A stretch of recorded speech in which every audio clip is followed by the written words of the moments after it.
You're tuned in to the Brand Ambassador Select Podcast. Welcome to the Brand Ambassador Select Podcast. I'm your host, Lenore. This is the place where we help educate and build influence while making an impact on many lives.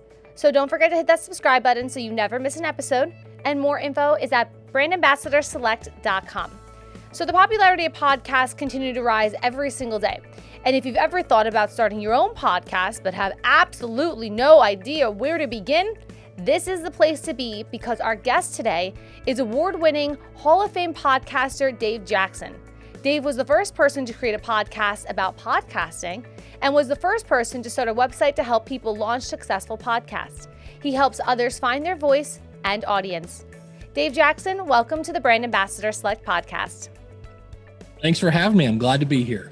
What sparked your curiosity to become a podcaster? We're going to go all the way back to day one.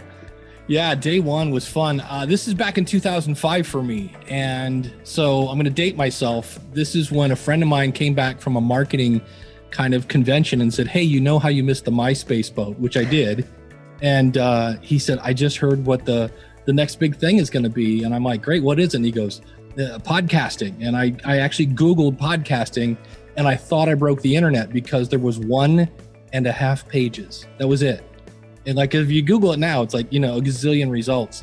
And I was like, And so I kind of, through those 1.5 pages, figured out how to put one together. But the thing that really, I was like, oh, I'm so planting my flag. I was doing a newsletter for musicians at the time. And I took that same content and put it out as a podcast. And my very first piece of voicemail came from a guy in Nuremberg, Germany. Now I'm in the middle of no town, Ohio, just me and the cows. And all of a sudden I get this, hello, Dave, this is Michael Van Laar from Nuremberg, Germany. And I was like, wait, what? Who? Somebody on the other side of the planet not only found my podcast, because back then you had to be a giant nerd to listen. He actually liked it. And I just went, oh, this is, it's creative. It's kind of geeky. And I can help people. That scratches every itch I have. And I just planted my flag. And that's when I was like, all right, this is going to change the world. And it has.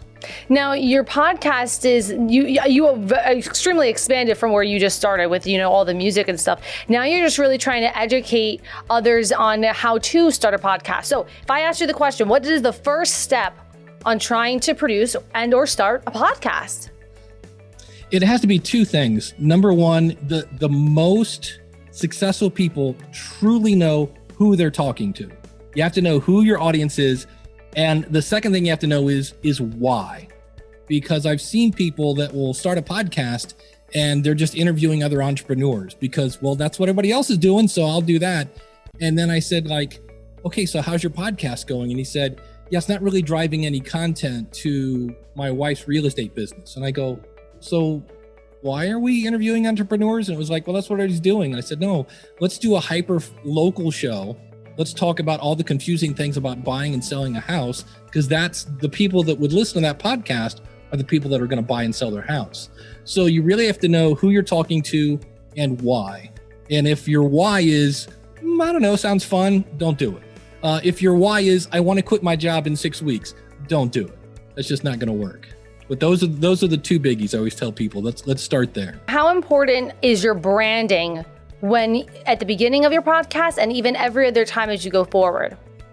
It's huge because we all have the attention span of an autistic puppy at this point. And if you think about it, I see so many people. I just did an episode on this where, because this is what everybody else does, they'll pull a clip out of the middle of an interview and put it at the beginning. And that really should be A, really short, B, need no setup, and C, make me want to hear more. But instead, often what it is it sounds like I'm walking into the middle of a conversation because I'm walking into the middle of a conversation. And I said, if you know your audience, instead of trying to be clever and find a clip, why not just say, hey, today on the show, I have somebody who's getting paid thousands of dollars every episode, and he's going to share how he creates his content and why it's so engaging.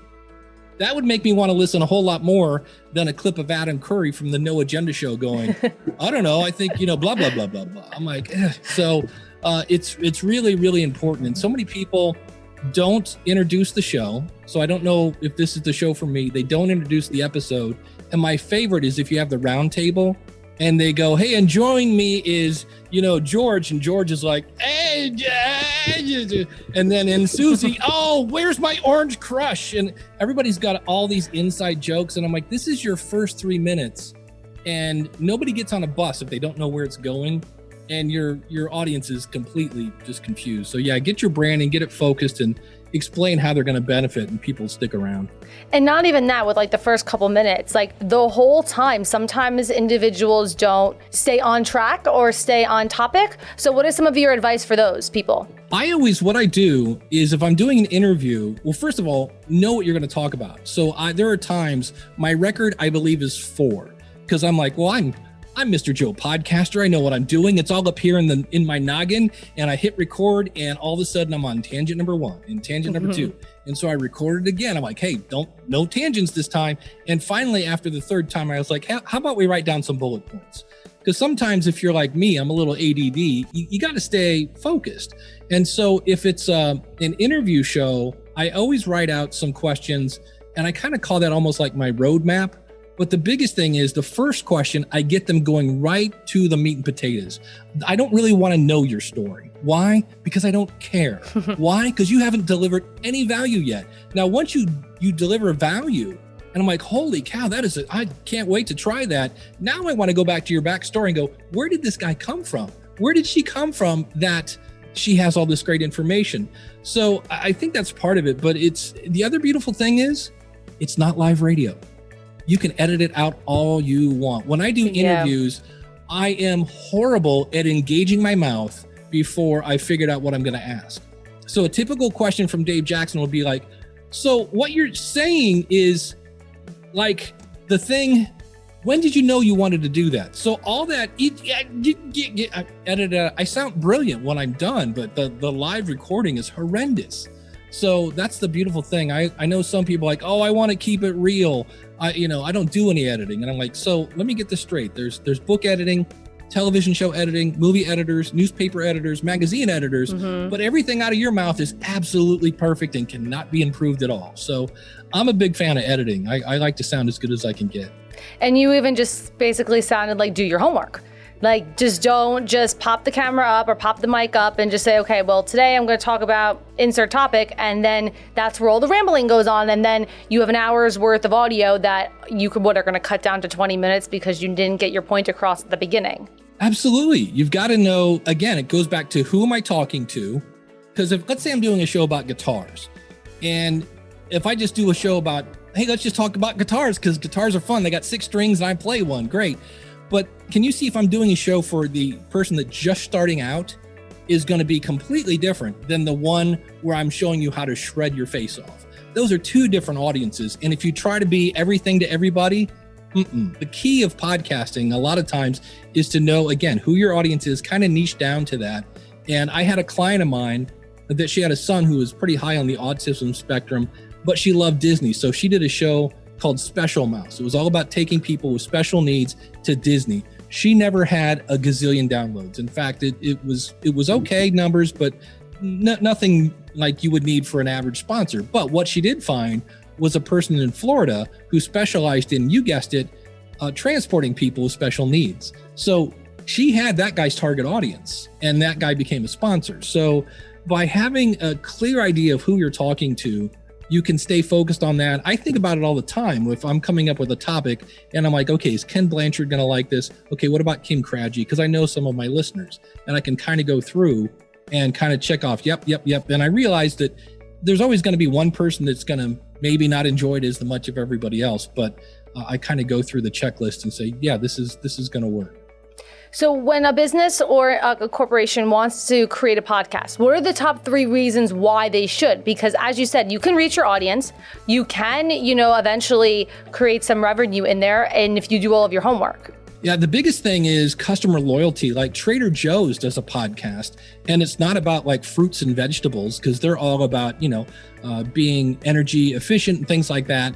And what it does is like they did one episode on how they swapped out their freezer section, which to me, I go, I can't wait to hear that. Right?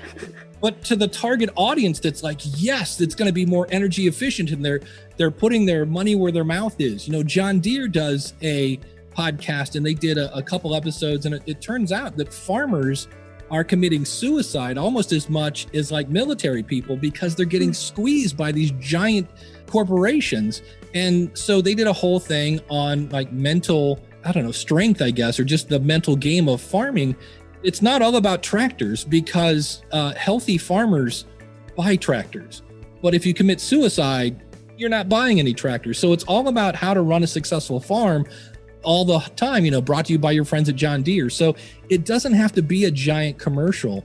And the beauty of it is you then open up a dialogue with your audience. I know a few podcasters that have actually created products that were not originally what they planned on doing, but they kind of jumped into their niche, and they found out that, wow, my audience really wants to do blank. So they created a product to help them do that. So you open up that dialogue with your customers, you keep the ones that you already have, and you end up making a better product. When you do start out, you have a couple different options on how the format should be. You can either do one when you have a bunch of other people here and you can just do chitter chatter, or two, it could be an interview style. Do you have an opinion on what works best? I do both. I always say if you do an interview show, you grow your network. So I know a bunch of people through the years that I've got to interview, but when you do a solo show, you're now building your influence. Because when I do a solo show, I don't start off like every YouTuber and say, hey guys, thanks so much for tuning in. I go, thank you so much for tuning in. I'm so glad you're here. I talk to one person when I do a solo show, and consequently, when I go to different events and I meet some of my audience, I'll hear people over and over say, I kind of feel like you're talking to me. Like when I listen to your show, and I'm like, that's because I am. And so that's kind of the thing. So many people get kind of stuck with, should it be, you know, a round table? Should it be a solo show? Should I do kind of a narrative style NPR thing? And I'm like, it's your podcast. You can do whatever you want. And if you do something that they don't like, they will let you know. Not in a very kind of YouTube trolly kind of way where they start, you know, saying nasty things about your mother, but more like, hey, did you know, like, that's really annoying. Like, I remember once I had a little jingle made and I was telling my audience, hey, if you're new, just give me 3 episodes and I'll grow on you like mold, basically. And I had this jingle and they're like, 1, 2, 3. And then I would say something and then 1, 2, 3. And I had 3 people from my audience go, that is the most annoying thing I've ever heard. Please don't play that again. And I was like, thank you so much. So they'll let you know if something's not working, which is great because they want you to succeed. Yeah, it's nice when the audience is able to actually give you feedback that you're like, well, if no one ever told me, how would I even know? Because sometimes you think that what you're doing is correct, or you think what you're doing is actually resonating, but then your audience is like, no, hello, like reel it back in. And we're starting to see where shows that will go and record like 10 episodes just to launch actually don't do as well that shows that launch with maybe 1 episode because at the end of that first episode, like, we hope you like this. If you have any questions, go to my website.com/contact and let us know what you'd like to hear in the future. And so the episodes, as they go, by the time they get to episode 10, hopefully they've gotten some feedback and their show is better. Where if at episode 4, the person that launched with 10 and they go, hey, I really hate the lightning round. And you go, bummer. We got 6 more episodes with the lightning round. So just wait till episode 11 and we'll kill it. So sometimes I understand you want to launch with a bunch so people can get really engaged in your content, but you got to make sure that content's really good. So what are some other mistakes that people have asked you or that have come to you with, like, I didn't realize that I was doing this, that they're doing when they're making their podcast? Oh, the one that kills me, I just go, oh, please don't do that. Your headlines, or better known as the title of your episode, huge. I preach this all the time, and I see people that will, let's say I started a podcast called The Dave Jackson Hour, and then they'll name the episode The Dave Jackson Hour, and then the next episode is called The Dave Jackson Hour, and then the next episode, you get it, and then somebody shares it, and they go, you got to listen to this podcast, and you're like, and they go to your website, and it's like, which one? The Dave Jackson Hour, duh. Yeah, Dave Jackson Hour, yeah. Or they'll say like episode 16 and then blah, blah, blah, blah. And it cuts off like the really good keyword. So I'm like, nobody is Googling episode 16. No, like you need the SEOs and the keywords to go in there for people to find out the topic. I always say if you have to put the episode in, put it at the end. But Apple now actually has a field that you can put that in but we're all, I don't know if it's an ego thing that we're like, oh, I'm up to, episode 77 or what, but I see that a lot. But I've seen people triple their downloads just by changing from episode 16, episode 17. And a lot of those are daily shows. And it's like news or something like, well, then find the best news story that you covered. Let's say you covered 4 things. Mm-hmm. Which one of those is going to really resonate with, you guessed it, your audience, which you now know, and put that as the title and get them to click. If you think about radio or TV, when you turn those on, something happens. When you start a podcast app, all you see is a list of headlines. And the better the headline, the better the chance they're going to click on yours before the one that says episode 12. Yeah, it's all about the way that you market yourself, because the headline is the marketing tool. Yeah. If it doesn't grab a listener in, then no one's listening. Yeah. At all. The other thing I hear all the time, and I just go, oh, it's one of those things like history. It gets repeated so much, people think it's true. Please rate and review me. It helps us get found. No, it doesn't. It's social proof, but it does nothing to your rankings in that. And the other thing is, if you get outside of the US, 70% of the world is using an Android phone. And all people talk about is Apple. And if you try to go to an Apple link on an Android device, it's not the greatest thing. A better thing to do is to promote your website where they can subscribe in Apple and Google and Spotify and anything else. Plus it reinforces your brand. So I see that a lot because they just think if I could be top in Apple. I work for a company called Libsyn. We had a show on the front page, the very front page of Apple iTunes. I thought, man, we're going to get like 10,000 downloads a day. I mean, you opened up Apple and boom, there we were. Right there. Yeah. After like a week or so, it was maybe a couple thousand downloads, maybe. It wasn't anything. You thought it was just going to be this fire hose. So I always tell people, don't focus on Apple. Obviously be listed there. Don't focus on your stats, focus on your audience. Because if you focus on your audience, the stats and the chart toppings will come because you're popular. Where do you suggest people to put their podcast? Do you suggest on all the different platforms overall? Yes. Because sometimes I know that it's if I put myself out there too much, is it going to oversaturate the listeners? Is it going to oversaturate the market? But is that not the case? No, think of it this way. Picture 10 people around a board meeting. And they're all just waiting for the CEO to walk in. The CEO walks in and goes, man, I was just listening to this awesome podcast called the Dave Jackson Hour. And they're all going to pull out their phones. And some people are going to go to Apple. Some people are going to go to Spotify. Some people are going to go to Google. Some people are going to go to Overcast.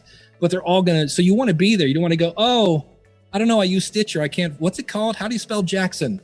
I don't know. I don't see it. You just want to be everywhere. It's kind of, I always use the analogy of a kid at Halloween. He doesn't go to like, well, which house are you going to go? There's 7 houses here with their lights on. Which one are you going to go to? Well, their idea is I want more candy. So I'm going to hit all 7. And for me as a podcaster, I want more listeners. So I'm going to list myself anywhere somebody listens to podcasts. Yeah, I mean, it makes sense. Like you said, if they don't have the app and you want to be on the app that somebody else has, you're losing some audience. Yeah, you never know who's listening. I host a local Northeast Ohio podcasters meetup, and we've never had more than 10 people, but one of those 10 got me on TV. Wow. So it takes like 4 seconds to list yourself in a lot of these apps. So I always kind of, when people go, oh, should I list myself in Deezer? And they're like, not really sure. And I'm like, you do know that's Pandora for Europe, right? Oh, wow, I didn't know that. Yeah, it takes 4 seconds, 3 mouse clicks to submit yourself. So why not? So over the past few months, a lot of media has all, been online and a lot of more podcasting. How have you seen the evolution over the years and even in this short period of time? The evolution, it just keeps going up. That's the beauty of it. Right now, things got a little wonky with the whole COVID talk because obviously sports shows, nobody's thinking about sports as much right now because there aren't any. But on the other hand, kids shows, kids and family, people are like, hey, Woman in the Tube from Amazon, why don't you entertain my kids for a second with a podcast? And religious podcasts went through the roof, I think, because we're all thinking it's the end of times. I don't know what the deal is. But we all need some help, so we'll take it from any angle that we can. Yeah. So it just about every year it goes up 3 to 5%. I think last year we went up 7%. We had a pretty big bump, and we all want that hockey stick growth. We just want to go through the roof, but it keeps going up more and more and more. And we're already more popular in the car than satellite radio. So we've already overtaken them. We still have a ways to go on like FM radio and things like that, but it just keeps going up and up and up. And sometimes people get worried about that because I know we're over now. I think there's over 1 million active podcasts. And I always go, you know what? But every year there's a new diet book. There's a new, every January we go through some sort of health and fitness thing. And some people are still writing books about how to, lose weight. Every night, either a president or a prime minister or somebody will do something, and multiple channels, 5, 10 channels will talk about that, each from their own perspective. So just by being you have your own perspective. So your podcast is going to be different. Well, you just hit me right there in the gut, because I'm the one that's just like, oh, there's a new fad. Let me click on it. Oh, like there's a new one. Let me click on it. So I'm the epitome of the one that's like, let me try it out, because you do never know. So you do have a book coming out. It's called Profit from Your Podcast. Tell us all about it. Yeah, it's something that I actually originally wrote this book back in 2012, and it was called More Podcast Money. And as you imagine, it's kind of based on the internet, so it gets outdated pretty quick. And just about the time I started to rewrite it, because there's a very popular service right now called Patreon. It wasn't even in the book because it didn't exist. And I started to rewrite it, and I got approached by a publisher who found me because of my podcast. And they said, hey, would you ever want to write a book about making money with your podcast? And I'm like, well, funny you should ask. I'm halfway through this. And they just changed the name. But I actually went through and I studied a lot of people that are doing podcasting right and they're making money. And I also interviewed a lot of people, especially because Patreon and crowdfunding was kind of new. I interviewed quite a few people that are just making insane amounts of money that way, because not everything lends to a sponsor. And so it goes over all the different ways from, selling your own stuff is actually the best way. So many people want to jump in on ads, but if you sell your own stuff, you'll actually make more money because people know, like, and trust you. You've earned their trust. And when you say, hey, I've got this new book, I've got this new course or whatever, that'll go gangbusters. There are some people that are just killing it through affiliate marketing. And I basically go through all the tips and steps of each kind of practice. And like I said, there's a fairly heavy emphasis on crowdfunding in this one. And the big thing I point out there is it is called crowdfunding, not fund crowding, because everybody was like, they start off, they're on episode 2 and they're spending 3 hours trying to come up with the best Patreon levels. And I'm like, maybe we should work on getting an audience first, because the thing that nobody wants to hear is about, if you're doing like great, you're going to get 3% of your audience to kind of join in and do this extra part where they're going to pay. And people are like, well, no, you mean like 50%? I'm like, nope. And they're like, 20? Nope. 10? Nope. I'm like, 3 to 5. If you're doing 5%, you're a god. And so that's where I always tell people, if you're going to do this and want to quit your day job in 6 weeks, it's just not going to happen. And what's weird is I noticed something in a couple different books. Like there's a great book called Beyond Powerful Radio by Valerie Geller. And she talks about how long does it take to make an audience? How long does it take for your typical radio person to build an audience? And the answer was 3 years. And then I go to podcast events back when we could have them. And I always go to the monetization ones, and somebody was on stage and somebody said, how long did it take you to really start making a dent? And he said, about 3 years. And just like last week, I was listening to content creators or something like that. Guy's got this 6-figure blog. How long did it take him to really make 3 years? And I'm like, nobody wants to hear that. They want to hear 3 months. And I'm like, but so the book is realistic. It's not one of these, like, if you have passion and follow your dreams, it's like, no, here's some steps. Here are the things that will actually work. You got to start off by making content that's so good your audience wants to share it with other people. And that starts by knowing who your audience is. And you're also helping others via your website, SchoolofPodcasting.com. And you do have like courses and things that people can sign up for in order to learn, correct? Yeah, that's been going since 2005. And so that is it's kind of 3 different things. It's your step-by-step tutorial. So if you're like, I don't know anything about building a website, here's this. I don't know what equipment I need. Here's a course. The biggest one there, again, as you might imagine, is planning your podcast, which goes through really defining what we talked about at the beginning. Who are you talking to and why are you doing this? So there's that. I do live group classes, basically group coaching. In the early days, I'd have somebody like, I'm trying to do this. I just want to throw my laptop out the window. My background's in teaching. I actually taught in the corporate world for decades, a lot of Microsoft Office and QuickBooks and customer service. And so I just have these group coaching sessions where if you have a question on anything, we kind of stick with the school theme. We call it office hours.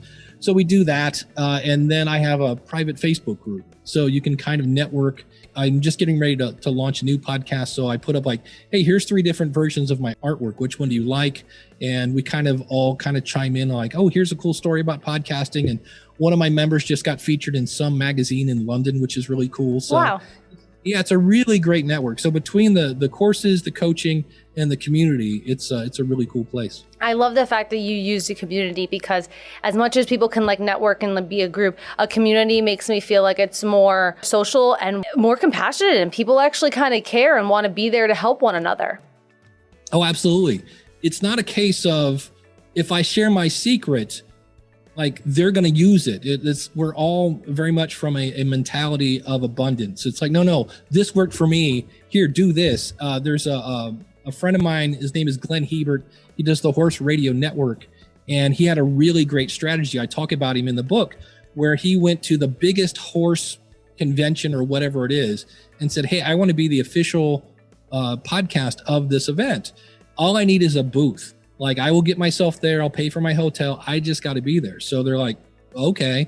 So he got there and he interviewed all the speakers that were speaking at this event, thus building his network. And then he went to all the sponsors and interviewed them. They could do like this little snippet of what their products are. And all the sponsors went, wait, you do a what? What's a podcast? How much would it cost to sponsor that thing? So he picked up a whole bunch of sponsors from that. And just that little, plus, of course, he's in front of all these people, his target audience.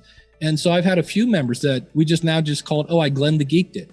And that's where you reach out to whatever it is in your little niche and you go to the biggest event, say, hey, I want to be the official podcast of this event. All I need is a booth.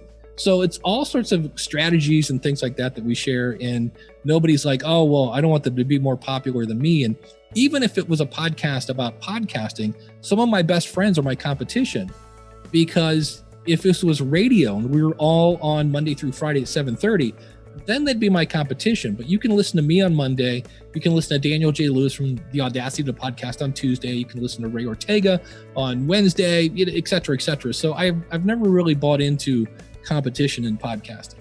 So if you are inspired to start a podcast, so you want to learn, Dave, you are the guy. Dave Jackson is the guy to reach out to. You can head to SchoolofPodcasting.com. You can follow on socials, Facebook and Instagram at SchoolofPodcasting, and on Twitter at Dave Jackson. Dave, thanks for joining us today. And before you leave, some last minute advice for anybody who is trying to pursue their dreams of creating a podcast. Yeah, the thing is, don't overthink it, because no matter what you do, when you get done with episode 1 and you're like, all right, by the time you get to episode 10, you're going to look back and go, that's just the way it is. The first time you shoot a basketball, it's not very good. The first time you go to tie your shoes, and you're just going to get better. So I always tell people, it's a great quote from Zig Ziglar. You don't have to be great to start, but you do have to start to be great. And nobody's going to punch you in the face. If it's not any good, you can always take it down. It's not radio, so you can edit it out. You'll never sound stupid, and just get out there and start. Well, Dave, thanks again for joining us on another episode of the Brand Ambassador Select podcast. Don't forget to hit that subscribe button so you never miss, and more at brandambassadorselect.com. I'm your host, Lenore, and we will see you next time.